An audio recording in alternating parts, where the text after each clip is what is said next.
اللہ کریم نے فرمایا وَمِنَ النَّاسِ مَن يَشْرِي نَفْسَهُ ابْتِغَاءَ مَرْضَاتِ اللہ، فرمایا کوئی آدمی ہے جو اپنی جان ہی بیچ دیتا ہے، اپنی جان ہی بیچ دیتا ہے۔ کوئی شخص کس رستے میں بیچ دیتا ہے؟ مرضات اللہ، اللہ کی رضا تلاش کرتے ہوئے۔ اس رستے میں اس نے اپنی ساری زندگی بیچ ڈالی، لیکن اس کا مقصود یہ تھا کہ مجھے میرا رب مل جائے، میرے رب کی رضا مل جائے، اللہ اور اس کے رسول کی محبت کا حصول میرے لیے آسان ہو جائے۔ اس رستے میں اس نے جان ہی بیچ دی۔ مالک نے اس آیت میں یہ نہیں فرمایا اسے کیا دوں گا، اجر کیا ملے گا، اس کا ثواب کتنا ہے، جنت کہ کس درجے میں اسے رکھا جائے گا۔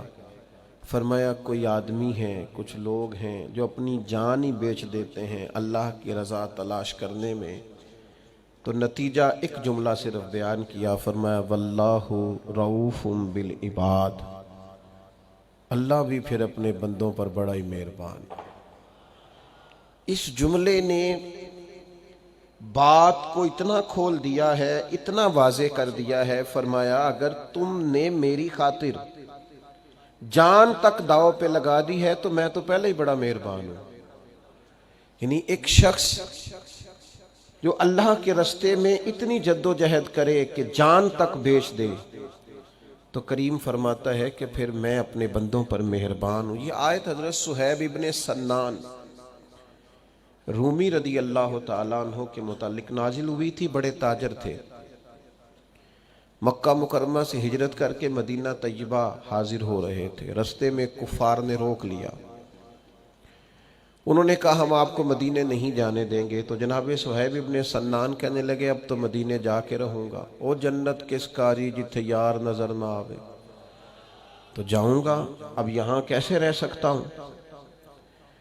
انہوں نے کہا کہ ہم تو آپ کو کسی صورت بھی مکہ مکرمہ کی حدود سے نہیں نکلنے دیں گے۔ تو جناب صہیب ابن سنان نے نا بڑے اطمینان سے، جن لوگوں کے پاس کوئی مستقبل ہوتا ہے نا اور کوئی نظریہ ہوتا ہے اور جن کے پاس کچھ عزائم ہوتے ہیں، کچھ مقصد زندگی ہوتا ہے، وہ بڑے بردبار لوگ ہوتے ہیں، ان میں بڑا تحمل ہوتا ہے، ان لوگوں کے اندر بلا کا اطمینان ہوتا ہے۔ حضرت صہیب رضی اللہ تعالیٰ عنہ فوراً کہنے لگے بھائی میری آنکھیں پڑھ لو، چہرہ دیکھ لو، اور میری گفتگو کے اندر جو باکپن ہے اسے ملاحظہ کر لو، مدینے تو میں جا کے رہوں گا۔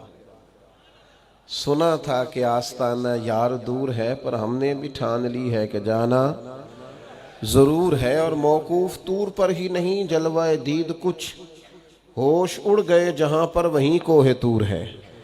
جانا تو مجھے ہے، میں تمہیں دو باتیں بتائے دیتا ہوں، یہ تو طے ہے کہ میں جاؤں گا۔ دو باتیں بتائے دیتا ہوں، ایک تو یہ کہ اگر تم مجھے روکو گے تو میں اپنے ترکش سے تیر نکالوں گا، چلاتا رہوں گا، یا مر جاؤں گا یا مار دوں گا۔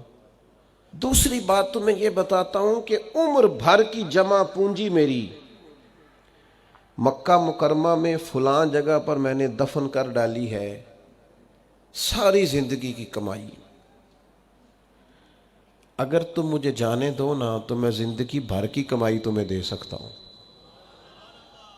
فرمانے لگے کل زندگی کی جمع پونجی، بڑے تاجر تھے، زندگی میں بڑے منافع حاصل کیے، بڑا کمایا۔ فرمایا میں کل زندگی کی جمع پونجی تمہیں بتا دیتا ہوں میں نے کہاں رکھی ہے، اگر تم وہ قبول کر لو اور مجھے جانے دو۔ میری بات پر غور کرنا، منافق، فاسق، کافر، منافق فاسق اللہ ماشاءاللہ، کافر کنفرم، یہ لوگ اکثر لالچی ہوتے ہیں، حریص ہوتے ہیں۔ جب تک سینے میں ایمان اور محبت مضبوط نہیں ہوتی، ہرس ہوس لالچ نکلتا ہی نہیں۔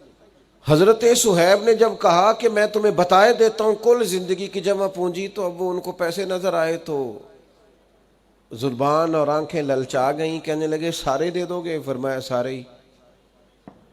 پھر دہرائی بات، واقعی سارے؟ تم تو بڑے تاجر ہو، بڑا مال کمایا ہے۔